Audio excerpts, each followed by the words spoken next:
45 or bladed weapons.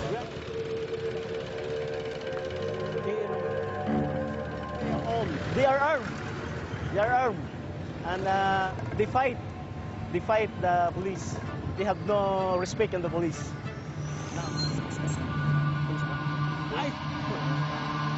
I'm afraid of being shot.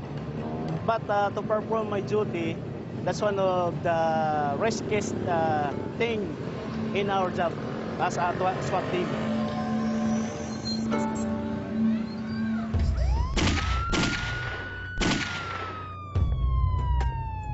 What if every day of your working life, you never knew what was around the next corner?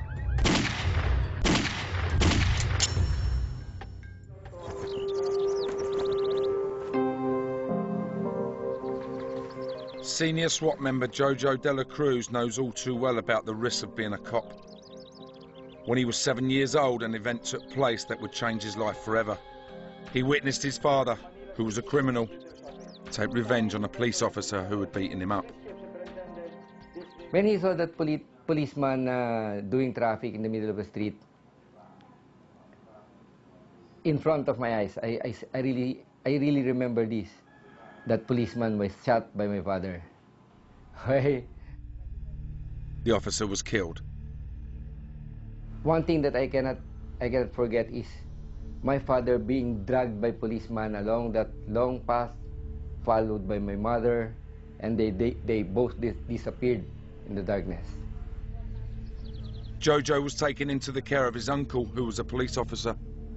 We used to play with the children of other officers. That's the time when I really fell in love of being a policeman. When something very bad happens in your past, you will always make sure that it will not happen to you, right? I focused my direction to the right path. 22 years later, and despite having a wife and 2 children, Jojo is still very much married to the force. Yeah, how much time do you spend at home? Almost no time at all. You know, you see what sacrifice you need to do when you're a member of a SWAT team? I don't remember anymore how my bed looks like.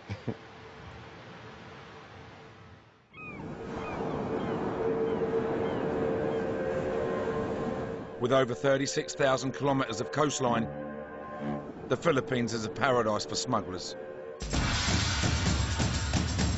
Drugs are a major problem here. 6.7 million Filipinos are drug dependents. It's also the crystal meth capital of the world, or, as it's known in the Philippines, Shabu. It generates more than $4 billion a year in illegal revenue. The Philippines is also a transit point for the export of the drug to Japan, Australia, and the US.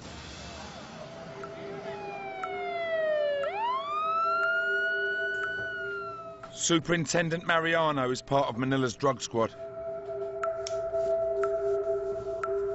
He and his team are about to conduct a sting operation on suspected Shabu dealers in the Pedican district in the southwest of the city, an area notorious for drug dealing.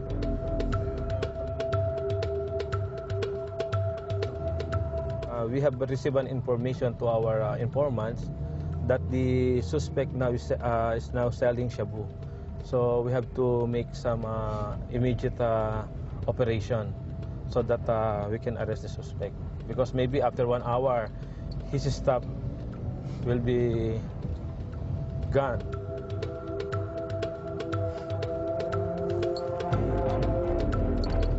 They must move quickly. Mariano's officers have to buy the drugs from the suspected dealers to make an arrest. These are my operatives. They are conducting some briefing so how to arrest the pusher. In that car, the team leaders giving instruction to the police officers, especially to the pusher buyer, the one who will be buying drugs to the pusher. The pusher buyer is the term for the undercover cop who will buy the drugs during the sting. When the prearranged signal of the pusher barrier, immediately all of the operatives will gather to assist the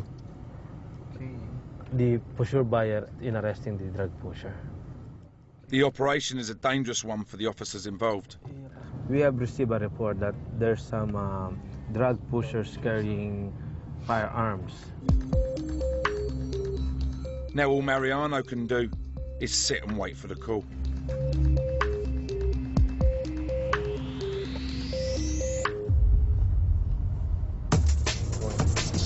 "15 tense minutes later, the undercover cops call for backup. Going. There's a call from the police officers there that we have to go immediately.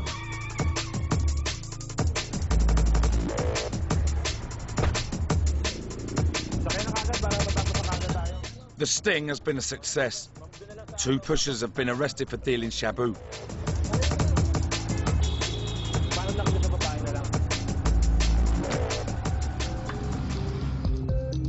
One thing Mariano is always wary of is corruption. Pushers will attempt to bribe officers in order to let them go, but he won't allow any dirty cops to operate on his watch. I want to show my men that I'm with you.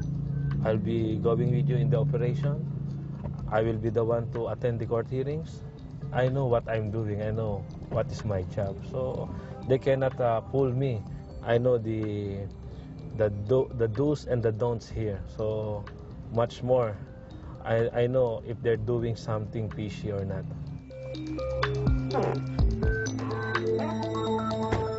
In the Philippines, the punishment for drug dealing is draconian. No matter what amount a pusher is found with, the sentence will be the same. They face the prospect of 15 years to life imprisonment. It's a heavy price to pay. Prison in the Philippines is hard. In some cases, prison cells designed for 20 inmates house 200. And over the next 8 years, the prison population is estimated to increase by 13% a year. In the heart of Southeast Asia is the Philippines. The capital, Manila, is a teeming metropolis of crime. And for the cops, hostage sieges, bombings and prison breaks are all in a day's work. In the Philippines, the cops are on the front line of a crime battle being played out on the streets.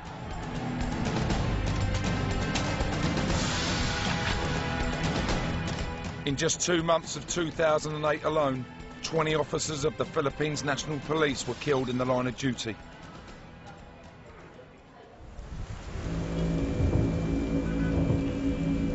And tonight, Jojo De La Cruz and the SWAT team are about to put their lives on the line yet again.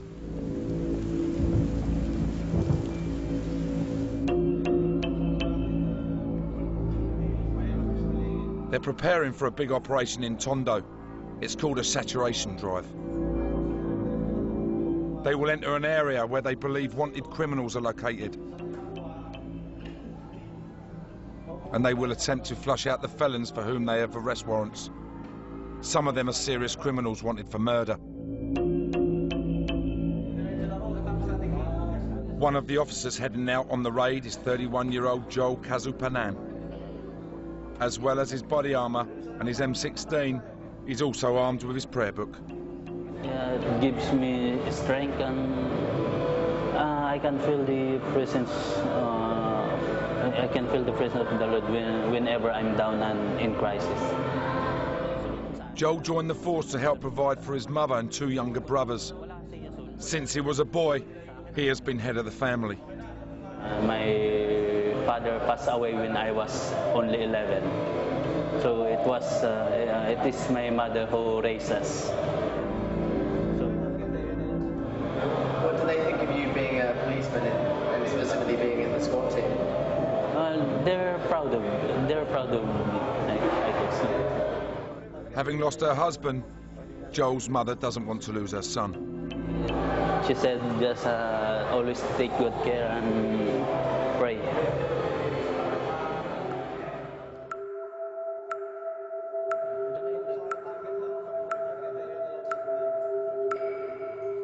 Joel and his fellow officers are briefed on who they are looking for and where they think they will be. These are our target personalities.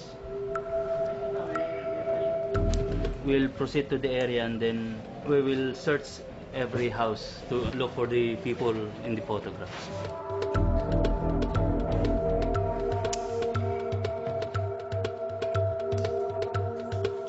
The talking and the planning is over. Now it's time for action.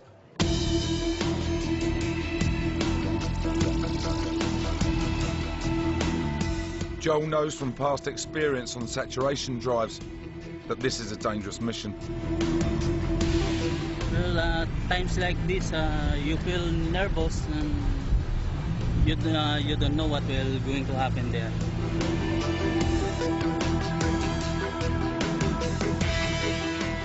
One of the unforgettable moments was the raid conducted in Quiapo.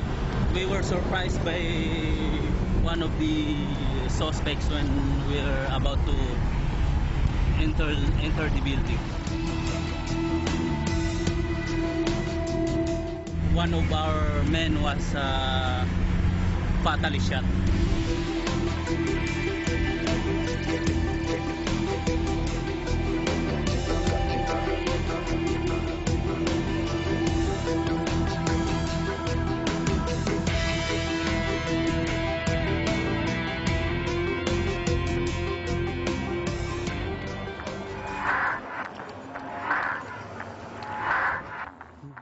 They arrive at the target location and head into the parola on foot.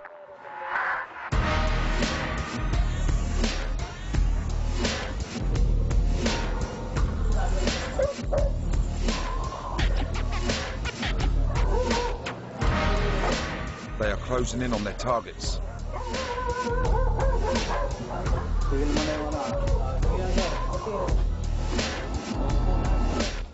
Some of the other SWAT officers who entered the slum from a different entrance have caught up with the suspects.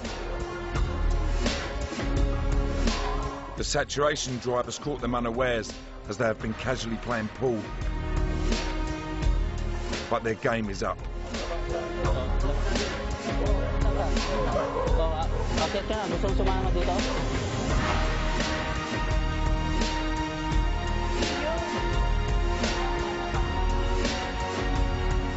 The mission is complete and Joel and his team are all in one piece. He lets his family know that he's safe. We have rounded up some of the suspects, I believe, and we are still going to check their identity when we get back to the station.